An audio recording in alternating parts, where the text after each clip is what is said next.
Seiring dengan perkembangan zaman yang semakin pesat, prevalensi beragam penyakit, khususnya penyakit degeneratif di seluruh dunia juga semakin meningkat. Salah satu penyebabnya adalah pola hidup yang tidak sehat, seperti mengkonsumsi makanan atau jajanan dengan kandungan zat gizi yang rendah secara berlebihan, hingga jarang melakukan aktivitas fisik berupa olahraga. Dan didukung faktor lainnya, maka bisa menyebabkan penyakit seperti obesitas, diabetes mellitus, penyakit jantung, dan hipertensi. Menurut WHO dalam Kementerian Kesehatan Republik Indonesia tahun 2018 menyatakan bahwa penyakit degeneratif diperkirakan akan terus meningkat. 2/3 dari penduduk dunia meninggal akibat penyakit degeneratif. Diprediksi pada tahun mendatang, yaitu tahun 2030, akan ada 52 juta jiwa kematian per tahun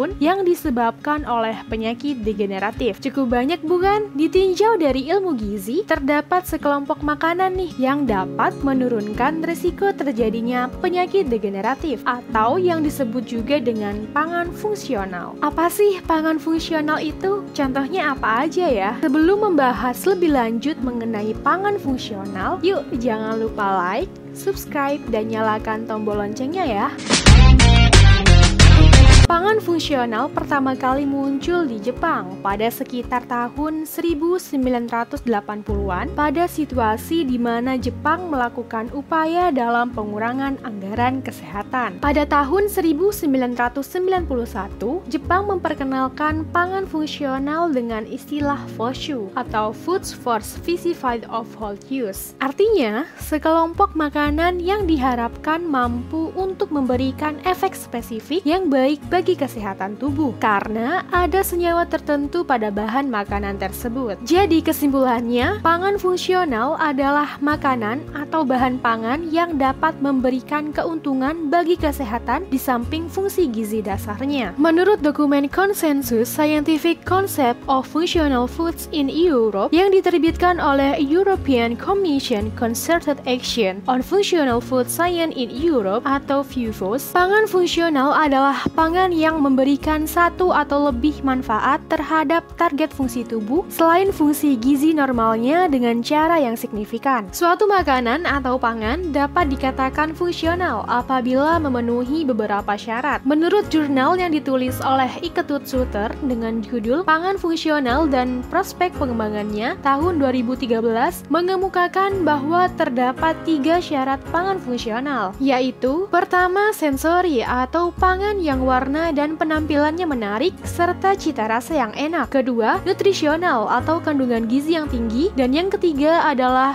fisiologikal atau memberikan pengaruh fisiologis yang menguntungkan bagi tubuh. Yang dimaksud pengaruh menguntungkan berkaitan dengan fisiologis adalah seperti mencegah timbulnya penyakit, meningkatkan daya tahan tubuh, memperlambat proses penuaan dan recovery. Selain itu, ditinjau dari produknya, menurut ilmuwan Jepang, suatu pangan dikatakan pangan fungsional apabila memenuhi 3 syarat, yaitu pertama, pangan tersebut berupa produk pangan, bukan pil, tablet, dan sejenisnya. Kedua, layak konsumsi sebagai bagian dari diet atau menu sehari-hari. Dan yang ketiga, mempunyai fungsi tertentu pada waktu dicerna dan memberikan peran dalam proses tertentu di dalam tubuh. Pangan fungsional tidak lepas dari komponen penyusun pangan tersebut, atau yang disebut juga dengan komponen bioaktif. Komponen bioaktif adalah suatu senyawa yang berkaitan dengan metabolisme tubuh dan memberikan keuntungan bagi kesehatan. Komponen bioaktif ini bisa bersifat nutrisi dan non-nutrisi. Menurut buku Ilmu Gizi Teori dan Aplikasi tahun 2017, contoh komponen bioaktif yang dapat meningkatkan kesehatan tubuh dibagi menjadi beberapa kelompok, yaitu serat pangan, oligosakarida, gula alkohol, asam amino, peptida dan protein, glikosida, alkohol, isoprenoid, dan vitamin, kolin, mineral, bakteri asam laktat, asam lemak tak jenuh, serta fitokimia dan antioksidan. Beberapa contoh pangan fungsional yang mengandung senyawa bioaktif, yaitu produk susu fermentasi yang mengandung bakteri lactobacillus seperti yogurt, Yakult, dan kefir. Lalu ada minuman yang mengandung serat pangan, mineral, dan vitamin seperti minuman olahraga kaya protein yang yang mengandung kolagen. Selanjutnya ada makanan. Terdapat beberapa makanan yang mengandung senyawa bioaktif seperti makanan tinggi polifenol yang mencegah seseorang terkena kanker, makanan tinggi sulfur untuk menurunkan kolesterol, tempe yang mengandung tinggi isoflavon yang berkaitan dengan kesehatan tulang pasca menopause, dan serat pangan untuk mencegah penyakit saluran pencernaan dan mengurangi risiko penyakit jantung. Dari contoh pangan fungsional yang disebutkan, beberapa contoh tersebut tidak dalam satu golongan loh. Jadi, pangan fungsional itu dibagi menjadi dua golongan, yaitu pangan fungsional berdasarkan sumber pangan dan pangan fungsional berdasarkan cara pengolahannya. Berdasarkan sumber pangan, pangan fungsional dibagi menjadi dua, yaitu pangan fungsional nabati yang bersumber dari bahan tumbuhan, seperti kedelai, minyak zaitun, dan buah anggur. Selanjutnya, pangan fungsional hewani yang bersumber dari bahan hewan, seperti ikan salmon, daging sapi, dan minyak